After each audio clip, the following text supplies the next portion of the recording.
Friends, welcome to my channel BAMS cafe. और आज का जो हमारा टॉपिक है वो है न्याय दर्शन। तो स्टार्ट करते हैं हम। तो देखिए, न्याय दर्शन हमें अक्षपाद गौतम जी ने दिया था और इस दर्शन को हम तर्क विद्या, हेतु विद्या या फिर वाद विद्या के नाम से भी जानते हैं। तो अब हम समझते हैं कि न्याय क्या है। तो देखिए, examination of anything with the help of प्रमाण इज कॉल्ड न्याय। जब भी हम किसी चीज को प्रमाणों की सहायता से जांचते परखते हैं और फिर बताते हैं कि सही है या गलत, तो यही न्याय है। ठीक है। देखिए, जितनी भी थ्योरीज आती हैं तो ये एक बार में ही हम तक नहीं आ जाती हैं। कोई भी थ्योरी, कोई भी लॉ, उस पर कितने सालों तक उस पर रिसर्च चलती है, उस पर एक्सपेरिमेंट्स होते हैं, फिर जब वो सही प्रूफ होती है तब वो हम तक आ पाती है ना। तो यही न्याय है। तो अब हम आते हैं कि न्याय के प्रमुख सिद्धांत कौन कौन से हैं। तो देखिए, वैशेषिक दर्शन में हमने एक प्रमुख सिद्धांत पढ़ा था षट पदार्थ का, द्रव्य गुण कर्म सामान्य विशेष समवाय। ठीक उसी प्रकार न्याय दर्शन में 16 पदार्थों को इम्पोर्टेंट माना गया है। ठीक है। तो देखिए, ये 16 पदार्थ कौन कौन से हैं। प्रमाण, प्रमेय, संशय, प्रयोजन, दृष्टांत, सिद्धांत, अवयव, तर्क, निर्णय, वाद, जल्प, वितंडा, हेत्वाभास, छल, जाति, निग्रह स्थान। ठीक है। तो देखिए, जब भी हम कोई नॉलेज एक्वायर करेंगे या हम कभी भी ज्ञान लेंगे तो हमें इन 16 में से अधिकतर पदार्थों की जरूरत पड़ ही जाएगी। ठीक है। तो हम एक एक पदार्थ को समझने की कोशिश करते हैं, फिर बाद में हम एक एग्जाम्पल के जरिए इसको अच्छे से समझेंगे। तो देखिए, प्रमाण, मीन ऑफ नॉलेज या फिर parameter use for getting real knowledge. देखिए, जब भी हम कोई ज्ञान लेते हैं तो हमें न किसी माध्यम, किसी न किसी साधन से ही तो वो ज्ञान की प्राप्ति होती है ना। तो जो वो साधन है जिसके जरिए हम नॉलेज ले रहे हैं उसे ही हम प्रमाण कहते हैं। अब आता है प्रमेय। देखिए, प्रमेय क्या होता है? Object of knowledge. हम किस चीज की नॉलेज ले रहे हैं, है ना। जिस चीज की हम नॉलेज ले रहे हैं वो हमारा प्रमेय हुआ। प्रमाण क्या हुआ? वो साधन जिसके जरिए हम वो नॉलेज ले रहे हैं। और प्रमेय हुआ जिसकी हम नॉलेज ले रहे हैं। देखिए, जैसे इस टाइम हम न्याय दर्शन पढ़ रहे हैं तो हमारा प्रमेय क्या हुआ? हमारा प्रमेय न्याय दर्शन हुआ। ठीक है। इसके बाद आता है संशय, मतलब डाउट। जब भी देखिए हम कोई भी नॉलेज लेते हैं ना तो हमें नॉर्मल स्पैटर डाउट आते ही आते हैं। ठीक है। और प्रयोजन, हम बिना किसी मोटिव के तो नॉलेज लेते ही नहीं है ना। ठीक है। जैसे हमें पता है कि हमें अभी जब हम न्याय दर्शन पढ़ेंगे, क्योंकि हमारा BAMS फर्स्ट ईयर का सिलेबस है, हम इसी मोटिव से पढ़ रहे हैं कि बस हम पास हो जाएं। वैसे रियल में तो हमारा मोटिव यही होना चाहिए ना कि हमें नॉलेज मिले। तो मतलब कुछ भी हो, हमारा मोटिव है या तो पास होने का मोटिव है या फिर नॉलेज लेने का मोटिव है, बस हमारा मोटिव है। तो देखिए, जब ये सारी चीजें यूज हो रही हैं, जब भी हम नॉलेज ले रहे हैं। दृष्टांत, कोई भी चीज समझने के लिए एग्जाम्पल्स की हेल्प तो हर जगह ही ली जाती है। ठीक है। सिद्धांत, अब ये सब भी जो हम पढ़ रहे हैं वो थ्योरी वाइज ही तो पढ़ रहे हैं कि इस दर्शन में इंपॉर्टेंट सिद्धांत कौन कौन से हैं, है ना। और मतलब कोई और भी चीज जैसे फिजिक्स वगैरह पढ़ते हैं, वहां पे भी हम थ्योरीज पढ़ते हैं, थ्योरी ऑफ रिलेटिविटी, है ना, लॉज पढ़ते हैं। तो ये सब हम कहीं भी, आप किसी भी सब्जेक्ट की नॉलेज लेंगे तो आपका सिद्धांत से पीछा कहीं भी नहीं छूटने वाला है। ठीक है। अवयव, मेथड ऑफ इन्फेरेंस, तर्क, हाइपोथेटिकल रीजनिंग। देखिए, जब हमारे पास लिमिटेड एविडेंस होते हैं ना तब हम तर्क देते हैं कि हमें लगता है क्या, मतलब ऐसा है तो ये भी तो हो सकता है, क्योंकि हम पे उसका कोई प्रूफ नहीं है, बट हम पे लिमिटेड एविडेंसेस हैं कि जिसके जरिए हम उसे सही साबित कर सकते हैं। ठीक है। निर्णय, डिटर्मिनेशन ऑफ ट्रुथ। ठीक है। जैसे हम जब पूरी नॉलेज ले लेंगे, है ना, और फिर हमें अगर वो सही लगेगी तो मतलब बाद में हम यही तो निर्णय लेंगे कि हमने पढ़ा, सही किया, है ना। तो वही बात है। बाद, डिस्कशन, नॉलेज बिना डिस्कशन के तो आती ही नहीं है ना। जल्प, डिस्कशन टू प्रूव डोमिनेंस। अब हर किसी की भी अपनी अलग अलग थ्योरीज होती हैं, तो हर कोई इसको प्रूव करने के लिए डिस्कस करता है ना। तो बस उसी बात को कि हर किसी का अपना अपना जो मत होता है उसको जब डिस्कस करते हैं तो हम अपने आप को सही बताने के लिए, तो उसे ही हम कहते हैं जल्प। वितंडा, देखिए, डेरिसिव क्रिटिसिज्म, ये क्या होता है, एक तरीके से आलोचना, मतलब हम अगर आपसे राजी नहीं है ना तो मैं आपको एकदम व्यंग्यात्मक आलोचना करूंगी, अरे ये कैसे, ऐसे थोड़ी होता है, ये थोड़ी होता है, मतलब सीधे नहीं कह रही हूँ कि मैं आपसे राजी नहीं हूँ, बट ऐसी आलोचना भी होती है, ठीक है। हेद्वाभास, फैलेसी, ठीक है, या फिर आप इसको गलत फहमी, मिसकंसेप्शन भी कह सकते हैं, ठीक है। छल, ऑब्जेक्शन, यहाँ पे धोखा वाला छल नहीं है ये, इसका यहाँ जो मतलब है वो आर्ग्यूमेंट या फिर ऑब्जेक्शन से है।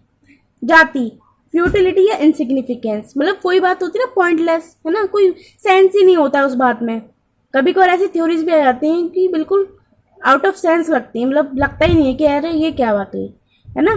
इसके बाद आता है निग्रह स्थान, discussion in support of success, ठीक है। अगर वो कोई थ्योरी हमारे पास आई है तो वो मतलब बिल्कुल सही प्रूफ होके आई होगी ना, तो जब उसको सबका सपोर्ट मिला होगा तभी तो वो आगे हम तक आई। तो बस इसी प्रोसेस को हम कहते हैं निग्रह स्थान, ठीक है। तो अब देखिए एक छोटा सा एग्जाम्पल की मदद से हम लोग पढ़ेंगे। देखिए अगर देखिए सपोज दैट छोटे थे हम लोग तो हम लोगों ने एटॉमिक थ्योरी पढ़ी थी, और अभी भी हमने वैशेषिक दर्शन में परमाणुवाद पढ़ाई है, तो मैं एटॉमिक थ्योरी की मदद से सारी चीजें बताना चाहूंगी। देखिए जब जब हम लोगों ने छोटे पे पढ़ी थी कि एटॉमिक थ्योरी, तो देखिए सबसे पहले हम लोगों ने डेल्टन एटॉमिक थ्योरी पढ़ी थी। तो डेल्टन ने बोला था कि एटम इंडिविजिबल होते हैं, और मतलब सबसे छोटे पार्ट जो सारे मैटर्स का होता है, सबसे एक्सट्रीम या सबसे लास्ट पार्ट वो एटम ही होता है, और एटम इंडिविजिबल होता है, ठीक है। तो ये एक तरीके से उसने मतलब उसका ये तर्क था, क्योंकि उस पर उस टाइम लिमिटेड एविडेंसेस थे। तो देखिए जब भी कहीं से भी नॉलेज की शुरुआत है, पूरी नॉलेज एक्वायरिंग की पूरी प्रोसेस में ये सारी चीजें कहीं ना कहीं यूज हो जाएंगी।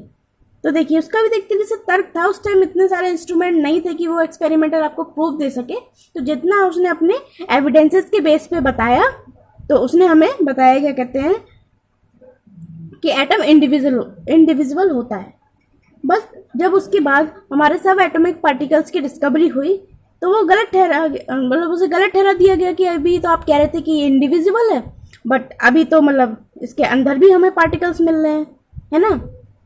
तो फिर एक तरीके से उसकी आलोचना हुई, है ना, लोगों ने उस पर मतलब व्यंग करने शुरू कर दिए। तो देखिए वितंडा, अगर आप कोई भी नॉलेज देंगे तो आपके अपोजिशन में भी लोग होते हैं, ठीक है। ऊपर से जब उसने बताया था कि इंडिविजिबल है और सब एटॉमिक पार्टिकल्स निकल आए, ठीक है, तो एक तरीके से उसकी आलोचना हुई, उसकी बात नहीं मानी गई, है ना। जबकि ये सब कुछ हो रहा है तो वो डिस्कस ही तो कर रहा है, सबको बता रहा है, देखिए कि मैंने ऐसे ऐसे थ्योरी दी है, अब आपको क्या लगता है। इसके बाद जब थ्योरी आई, क्या कहते हैं, थॉमसन ने जब थ्योरी दी, क्या कहते हैं,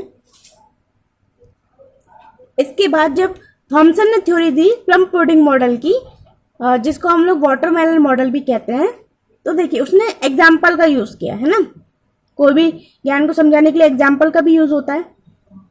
उसने एग्जाम्पल का यूज किया, जैसे उसने बताया कि वाटरमेलन का जो पूरा रेड वाला पार्ट है वो पॉजिटिव पार्ट है, और जो उसमें सीड इंसेक्टेड है वो नेगेटिव है, और पूरा एटम हमारा जो है वो न्यूट्रल है। तो देखिए उसने हमें एग्जाम्पल भी दिया ना, ठीक है।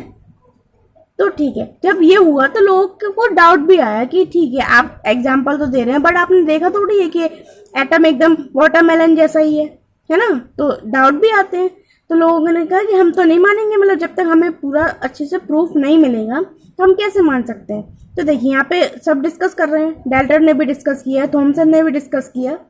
इसके बाद देखिए रदरफोर्ड ने जब एक्सपेरिमेंट किया, अल्फा रेस स्कैटरिंग एक्सपेरिमेंट, तो उसने जब गोल्ड फॉइल से अल्फा रेस को गुजारा तो उसने देखा कि कुछ रेस तो सीधी सीधी जा रही हैं, बाकी कुछ एंगल बना के लौट के आ रही हैं, और कुछ तो बिल्कुल 180 पे ही लौट आ रही हैं। तब से न्यूक्लियस की डिस्कवरी हुई, है ना।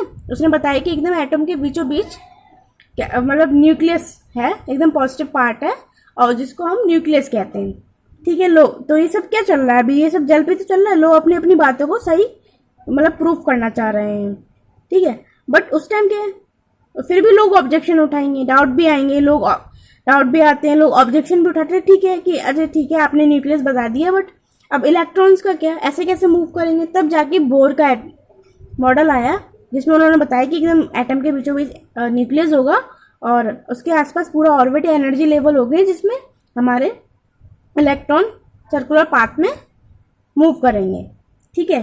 तब जाके जो हमारी काफ़ी हद तक हमारे डाउट सॉल्व होगा, लोगों को सेटिस्फेक्शन मिलने लगा कि हाँ ऐसा ही होता होगा, ठीक है, तब जाके लोगों ने माना। ठीक है, तो देखिए यहाँ पे निग्रह स्थान है ना, लोग ने उसके सपोर्ट किया उसके इस थ्योरी को। तो देखिए इस बीच इस पूरे एग्जाम्पल में हमें लगभग सारी चीज़ें देखने को मिली गई, तर्क हो चाहे फिर निर्णय, क्योंकि जब उसका सही प्रूफ हो गया तो यही निर्णय लिया गया ना कि ये सही है ना, ये ही सही है। हालांकि कमियां तो थोड़ी बहुत उसमें भी रही, बट सबसे बेस्ट आजकल आज तक का वही है ना। तो सारी चीज़ें कहीं ना कहीं यूज़ हो ही गई। तो बस ये एक छोटा सा एग्जाम्पल था, उम्मीद करती हूँ आपको अच्छे से समझ में आया होगा। तो आगे बढ़ते हैं हम। प्रमाण। न्याय दर्शन ने चारों प्रमाणों को माना है, प्रत्यक्ष, अनुमान, आत्मवचन, युक्ति प्रमाण। इसके बाद न्याय दर्शन ने 12 तरीके के प्रमेय बताए हैं। अभी हमने पढ़ा था ना ऑब्जेक्ट ऑफ नॉलेज, है ना। तो न्याय अकॉर्डिंग टू न्याय दर्शन उन्होंने बताया कि 12 तरीके के प्रमेय होते हैं। तो देखिए इसको इजीली हम ऐसे याद रख सकते हैं। देखिए 5-5 के ऑर्डर में करेंगे हम लोग, मतलब ये थोड़ा लंबा हो जाएगा। देखिए आत्मा, अगर आत्मा है तो शरीर तो होगा, है ना, क्योंकि आत्मा को रहने के लिए शरीर चाहिए। शरीर है तो शरीर में इंद्रियां होती हैं, है ना। और अगर इंद्रियां हैं तो उनका अर्थ भी होना चाहिए, है ना, होना चाहिए ना। अगर इंद्रिय है तो अर्थ भी होगा, और इन सबको गवर्न कौन करेगा, हमारी बुद्धि। तो हम इसको इजीली ऐसे याद रख लेंगे, आत्मा, शरीर, इंद्रिय, अर्थ, बुद्धि। ठीक है, अब यहाँ देख लीजिए जैसे हमारा मन है, तो मन की हमारी टेंडेंसी होती है कि नेगेटिविटी की तरफ ज़्यादा बढ़ता है ये, है ना। बस उसी पे है ये थोड़ा सा कि मन की प्रवृत्ति, है ना, मन की ऐसी प्रवृत्ति होती है कि वो दोष, है ना, जो नेगेटिविटी है उसकी तरफ ज़्यादा बढ़ता है, और वो गलत फहमी है। ये जो प्रत्यय भाव है इसको हम हेत्वाभास भी कह सकते हैं, तो जो कि गलत फहमी है, मिसकंसेप्शन जो होता है। तो बस यही है, मन की प्रवृत्ति होती है कि वो दोष या फिर हेत्वाभास को मानता है, जिसका फल होता है कि हमें दुख मिलता है। और ये अपवर्ग हमें सीधा सीधा ऐसे याद रह जाएगा। ठीक है, इसके बाद आगे बढ़ते हैं हम।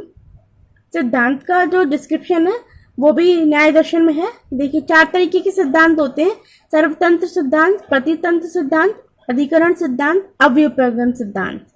ठीक है, देखिए इसके बाद आता है पीठरपाकवाद।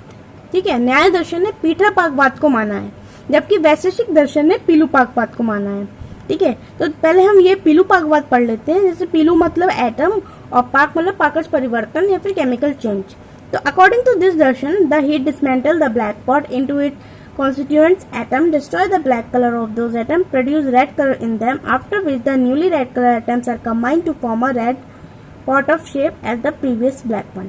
According to this, इसमें क्या होता है, जैसे एक कॉमन एग्जांपल लिया गया है घड़े का, ब्लैक पॉट का, कि जब हमने वो ब्लैक पॉट लिया और उसको हमने जब हीट किया तो उसमें रेड कलर आ गया।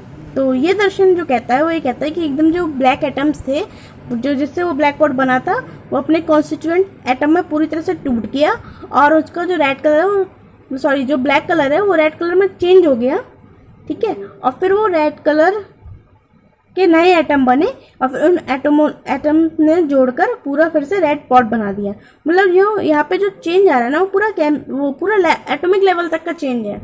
ठीक है, पूरे एटम के एटम ही चेंज हो जा रहे हैं, जबकि पीठरपाकवाद का ये मानना है कि एटम नहीं चेंज होता है, एटम हमारा वही रहता है। It maintain simplified that the heat change the colour of pot from black to red. Colour भले ही चेंज हो जाता है, मॉलिक्यूलर लेवल तक के जो चेंज है वो आता है, बट हमारा एटम चेंज नहीं होता है। ठीक है, तो दोनों थ्योरीज मुझे उम्मीद है आपको समझ आ गई होंगी कि मतलब इसमें जो है एटमिक चेंज नहीं है, कलर भले ही चेंज हो रहा है बट एटम चेंज नहीं हो रहा है, और इसमें हमारे में एटम भी चेंज हो रहा है। टाइप ऑफ छल। अब न्याय दर्शन ने छल के भेद भी बताए, बाघ छल, सामान्य छल, उपचार छल। ठीक है, इसके बाद अब हम देखते हैं आयुर्वेद और न्याय दर्शन में क्या क्या रिलेशन है। न्याय दर्शन एंड आयुर्वेद, ठीक है, दोनों ने ही ये 16 पदार्थों की थ्योरीज को माना है। ये जो theory of discussion before conclusion, कोई भी कंक्लूजन देने से पहले उस पर पूरा से स्टडी, पूरा वर्क होना चाहिए। बस यही तो वो 16 पदार्थ बता रहे हैं कि हमें डाउट भी आना चाहिए, मतलब सारी चीज़ें होनी चाहिए, तब जाके कोई भी नॉलेज एक प्योर बन पाती है। ठीक है, ठीक है, जब हम कोई भी थ्योरी किसी भी चीज़ पर वर्क करेंगे तो उसमें पूरे के पूरे 16 पदार्थ जब तक आएंगे नहीं ना, तो वो उतना प्योर या उतनी बढ़िया नहीं हो पाएगी ना, जितनी बेस्ट हम चाहते हैं। तो ये 16 पदार्थों की थ्योरी दोनों ने मानी है, दोनों ने ही चारों प्रमाणों को भी माना है। और आयुर्वेद ने आरंभवाद को नहीं माना, जो कि न्याय दर्शन ने माना है। ठीक है, आरंभवाद तो हम पढ़ ही चुके हैं, जो कि असत्यकारवाद है वैशेषिक दर्शन में। ठीक है, दोनों ने सिद्धांतों को भी माना है और दोनों ने ही छल के भेदों को भी माना है। तो गाइज ये वीडियो यहीं पे खत्म होती है। वीडियो अच्छी लगे तो लाइक कीजिएगा, चैनल को सब्सक्राइब कीजिएगा और ज़्यादा से ज़्यादा शेयर भी कीजिएगा। और फिर मिलते हैं नेक्स्ट वीडियो में। Okay bye.